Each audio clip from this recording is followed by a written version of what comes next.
The melodrama gets kicked up to 11 as Riku does battle with Ayame, who tells her tragic backstory which has big ties to the mass divers.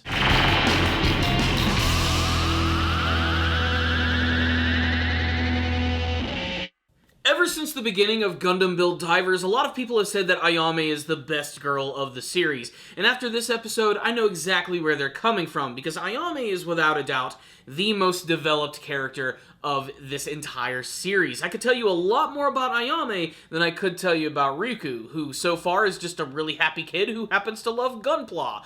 But Ayame has a tragic backstory. And when I say tragic, it's hilarious because you have to accept the seriousness of the fact that basically these kids are playing video games. So without further ado, let's go ahead and dive into this episode of Gundam Build Divers. So it picks up from the end of the last episode where Ayame began to attack Riku, and we get to see that her Zero Maru actually goes through a transformation. It combines with that other bird robot and effectively transforms it into a real-styled Gundam. This is very similar to what we saw from the second season of Gundam Build Fighters with the star-winning Gundam, although I have to admit, the design of this Gundam in this episode is so incredibly awesome and unique. I don't know if it's based on anything in particular, but the gold color scheme on the face, the overall ninja design, and the ridiculously oversized massive sword of awesomeness, yes, I want to see more from this, please. However, the actual battle with Riku is not actually the focus in this episode. It's more about the backstory of Ayame, and they actually segue immediately into that when their battle does begin. This is also incredibly important as we finally get to learn why Ayame doesn't want to join any more forces, and that's because in the past, she had a huge falling out with her previous team, which went by the name of La Chat Noir. They were a ragtag group of Gunpla fighters who all had ridiculous character designs, at least the actual founders of the force. They were sort of a weird quasi-version of the village people, but still, I loved the entire dynamic between this team as their entire shtick is that they all used SD Gundams, and they really stuck to that creed.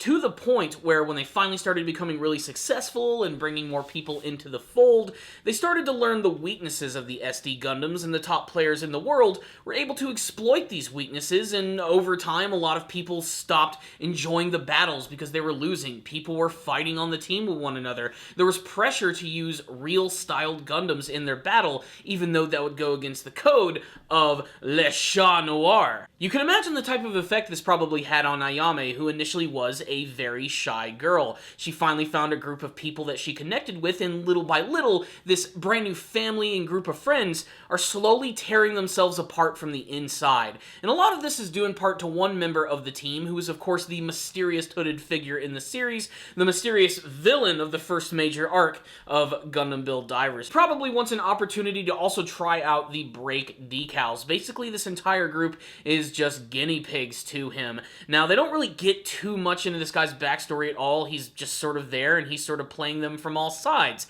That, and he does end up acquiring this incredibly awesome looking SD Gundam, which was created by the leader of this team, and it's sort of like a composite of all different types of SD Gundams, and he takes this away, and then he decides to supply them with real-styled Gundams, which supposedly are going to give them the edge in battle. They don't. They end up losing. The founders start to leave, and Ayame is left all by herself. Her friends, her brand new family have just left her, all because they were losing in a video game. You know what? I don't even really think they were your friends to begin with, Ayame. That's the reason why this whole thing here just feels so overly melodramatic. It's ridiculous when you actually boil it down to truly what it is, but if you take it for what it is and you end up having a lot of fun with it, this ends up being a pretty fantastic episode, especially when we get done with the flashback. We go to a sequence where she finally realizes her wrongs, she gets talked down by Riku, giving the whole power of friendship speech, and then we finally get the final defeat of the goons of this leader. We get to go around to the various parts of the battlefield, which is going on in the present part of the story, with Shariar and Tiger Wolf teaming up against this one guy who's using the Gundam Age Titus. And this scene is really fun because, of course, they're still playing up the ridiculous dynamic of Tiger Wolf and Shariar, who continue to bicker with one another. Can you two just fuck already? I especially loved the scene with Kiyoya Kujo as well, as he was able to take out that one douchebag who's using the Providence Gundam, and basically he just does it by going Super Saiyan and just shooting him a number of times. Basically we learned that if they want to destroy these things, you just have to destroy them completely. They're like a friggin' zombie. Ayame has one of the coolest scenes where she fights against this other random guy that we've never seen before, and it's also just a really great metaphor for her character as she makes this big sacrificial move where she grabs onto this enemy mobile suit to allow Riku to escape, but this guy actually has the funnels, the laser beams that can fly all over the place and shoot from any direction, and she decides to hold on to him, but she's able to use the NTD system of her mobile suit to actually take control of all of this and does this like big suicidal attack, and I love it because there's this whole little phrase that they say throughout the entire episode, which is "Goodbye, loveless ones," and she does it just like Kiyoya Kujo, the champion. She just clasps her hands together and boom, everything gets destroyed, but she still manages to get out of this little attack with her actual mobile suit intact, and it's not the actual large version, it's the SD version. It's a metaphor. She's returned to her true, pure self, and it looks like she's probably going to be utilizing the SD Gundam pretty much for the rest of the series.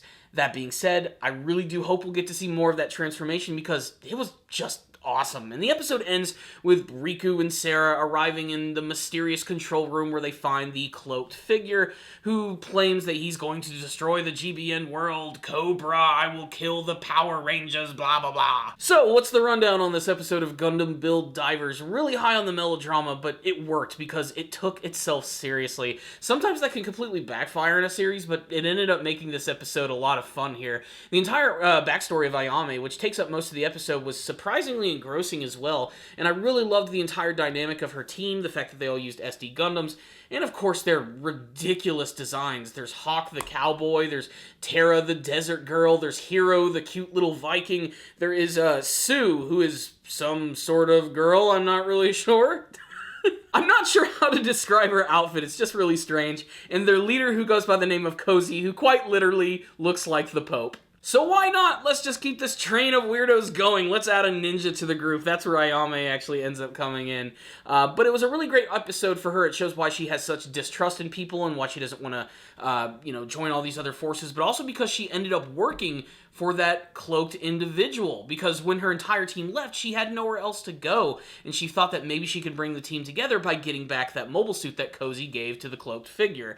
But in return, in order to get that mobile suit, she's going to have to work for him, distribute the brake decals, and ultimately ends up bringing destruction to the Gundam Battle Nexus world, which completely messes with her head by the end when she realizes all of the damage that she's actually caused. She could be destroying the very thing that brought her friends all together, which was the world of the Gundam Battle Nexus. It's a little cheesy. Heck, it's a lot of cheesy. But it does work in this episode, and it makes Ayame a much deeper and enjoyable character, way more than a lot of the main cast of the series, to be perfectly honest. And it's why she's probably my favorite character from this entire season thus far. It is also worth mentioning that we see a lot of Ayame's actual face in this episode. It's not really a big deal at all. There's like no disfiguration or scars or anything.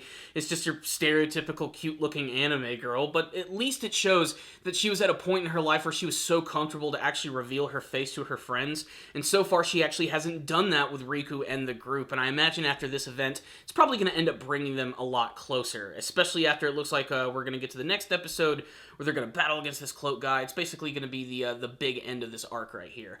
But this one was really good, one of the better episodes of the series, and actually giving us some development to make us care about the characters, as well as lots of really cool mobile suits and SD Gundams, just good stuff right here. If you ever wanted to see a Pope pilot the mobile suit, this is the episode for you. I'm giving this one right here a 5 out of 5. I loved it. I'd love to hear your thoughts about it. Tell me all of them in the comment section below, and what you hope to see from the rest of Gundam Build Divers. Thank you guys for watching this review. I'll see you guys next time, and as always, stay down, baby.